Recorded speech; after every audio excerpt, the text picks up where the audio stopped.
ఆంధ్రప్రదేశ్ ఉపాధ్యాయులందరికీ ఒక చాలా ముఖ్యమైన అప్డేట్ అండి. ముఖ్యంగా బదిలీల కోసం ఎదురుచూస్తున్న వాళ్ళందరిపైన ప్రభావం చూపే ఒక కీలకమైన ప్రభుత్వ మెమో ఇప్పుడు జారీ అయింది.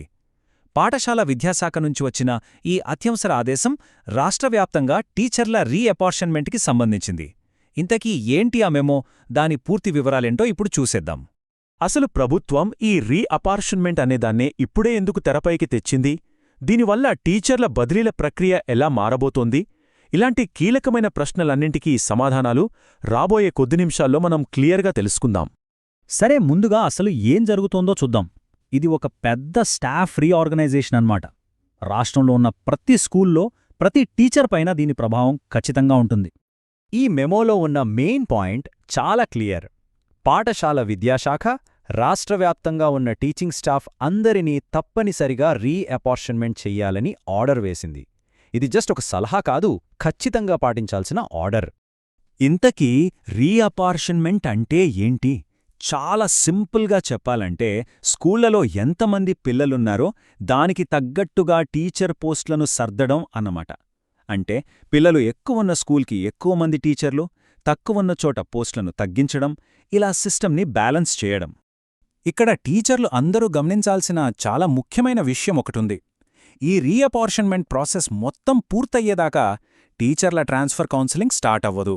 అవును, నిజమే. అంటే బదిలీలు జరగాలంటే ఫస్ట్ ఈ పోస్టుల లెక్క తేలాలి. అందుకే ఈ ఆర్డర్ ఇప్పుడు ఇంత ఇంపార్టెంట్ అయింది. అయితే సడన్గా ప్రభుత్వం ఈ నిర్ణయం ఎందుకు తీసుకున్నట్టు? దీని వెనక కేవలం అడ్మినిస్ట్రేటివ్ కారణాలున్నాయా, లేకపోతే ఏదైనా చట్టపరమైన ఒత్తిడి ఉందా? అసలు దీనికి చట్టబద్ధమైన ఆధారమేంటో ఓసారి చూద్దాం. ఇదేమీ ప్రభుత్వం ఏదో మామూలుగా తీసుకున్న నిర్ణయం కాదండి. ఆంధ్రప్రదేశ్ రాష్ట్ర ఉపాధ్యాయ బదిలీల నియంత్రణ చట్టం 2025 ప్రకారం ఈ రీఅపార్షన్మెంట్ ప్రక్రియ అనేది చట్టబద్ధంగా కంపల్సరీ. దీన్ని చెయ్యకుండా వదిలేయటానికి అస్సలు ఛాన్సే లేదు. ఇంకా చెప్పాలంటే ఈ చట్టంలోని రూల్ 18(1) చాలా స్పష్టంగా చెబుతోంది ఈ ప్రాసెస్ ఖచ్చితంగా జరగాలని. సో ఈ ఆర్డర్ని ఫాలో అవ్వడం అధికారుల లీగల్ రెస్పాన్సిబిలిటీ అన్నమాట. ఓకే, లీగల్ బేసిస్ అయితే క్లియర్. మరి పని ఎవరు చెయ్యాలి, ఎప్పట్లోపు చెయ్యాలి? ఇప్పుడు ఆ ప్రాక్టికల్ డీటెయిల్స్లోకి వెళ్దాం. ఈ మెమోలో ఎవరి బాధ్యతలు ఏంటో కూడా చాలా క్లియర్గా మెన్షన్ చేశారు. ప్రతి జిల్లా విద్యాశాఖాధికారి అంటే డీఈఓ గారు తమ జిల్లా నుంచి ఒక అసిస్టెంట్ స్టాటిస్టికల్ ఆఫీసర్ అంటే ఏఎస్ఓని గాని, లేదా ఒక అసిస్టెంట్ ప్లానింగ్ ఆఫీసర్ ఏపీఓని గాని ఈ ప్రత్యేకమైన పని కోసం నియమించాలి. ఇలా డిప్యూట్ అయిన ఆఫీసర్లు ఒక చాలా ఇంపార్టెంట్ మీటింగ్కి అటెండ్ అవ్వాలి. ఇక్కడొక విషయం గమనించాలి, ఇది ఆన్లైన్ మీటింగ్ లాంటిది కాదు. అందరూ కంపల్సరీగా స్టేట్ ఆఫీస్కి పర్సనల్గా వెళ్ళాలి. దీన్ని బట్టే మనం అర్థం చేసుకోవచ్చు ఈ ప్రాసెస్ ఎంత సీరియస్సో. ఆ ఇంపార్టెంట్ డేట్ ఎప్పుడంటే మార్చి 23, 2026. గుర్తుపెట్టుకోండి, మార్చి 23. ఈ మొత్తం ప్రాసెస్కి ఇదే డెడ్లైన్. అధికారులు ఈ తేదీని అస్సలు మిస్ చేయడానికి లేదు. టైం కూడా చాలా పర్టిక్యులర్గా చెప్పారు. ఉదయం సరిగ్గా 10 గంటలకు. లేటుగా రావడం లాంటివి కుదరదు. ఆ టైంకి ఖచ్చితంగా రిపోర్ట్ చేయాలని మెమోలో చాలా స్ట్రిక్ట్గా చెప్పారు. రైట్, ఆఫీసర్లు మీటింగ్కు వెళ్తారు. మరి అక్కడ వాళ్ల మెయిన్ టాస్క్ ఏంటి? వాళ్ళు ఏం చెయ్యాలి? ఇప్పుడు ఆ పనుల గురించి చూద్దాం.